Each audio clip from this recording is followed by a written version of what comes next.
Hey everyone, I hope you're creating a joyous day for yourself and for your loved ones. Today, let's talk about a simple habit to help you meditate.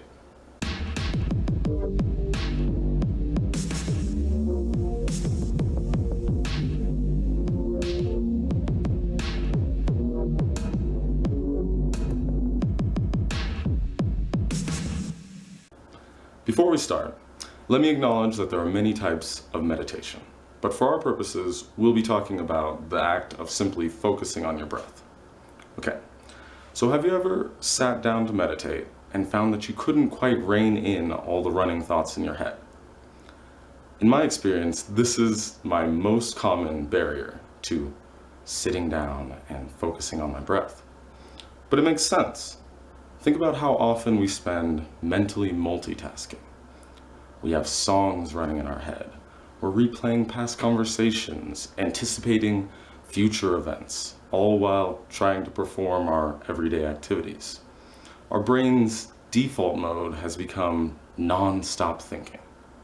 So, how can we quiet our minds? We can hone our attention down to a single point of focus and then transition that attention to our breath. First, when we sit down to meditate, we search for the softest sound that we can hear. This causes us to become still. Our breath becomes quieter, and we can more easily ignore the unrelated thoughts in our head.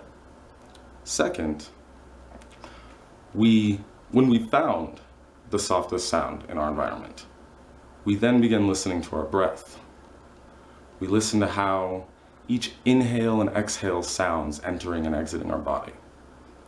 As we're doing this, we can start feeling, what does the air feel like rushing in and out? How does your chest, your stomach, your back feel expanding and contracting as you do this? When we've reached this point, we've begun meditating. So, if you want to start doing this, I have 2 tips. First is if your meditation location contains only stressful noises, try wearing headphones with some nature sounds. YouTube videos, Spotify tracks with waves, thunderstorms, or my personal favorite, birds and bugs in the forest, are free and readily available. 2, feel free to stop meditating. Some days you're going to have thoughts demanding your attention, or an abundance of physical energy that needs to be addressed. And sometimes it's okay to address it in a different way than sitting down and focusing on your breath. Now, while I recommend you only do this a minority of times that you sit down to meditate, please be mindful to not use meditation as a means to avoid legitimately urgent matters. So, have you ever run into the barrier of running thoughts when you try to meditate? And if so, how have you dealt with it, successfully or unsuccessfully? I'd love to talk to you about it down in the comments. And until next time, thanks for watching. Hey, if this is your first time here, I'd love to have you subscribe. I make new videos every week helping you create a better life for yourself and your loved ones through empathy, evolution, and determination. Thanks for watching. See you later.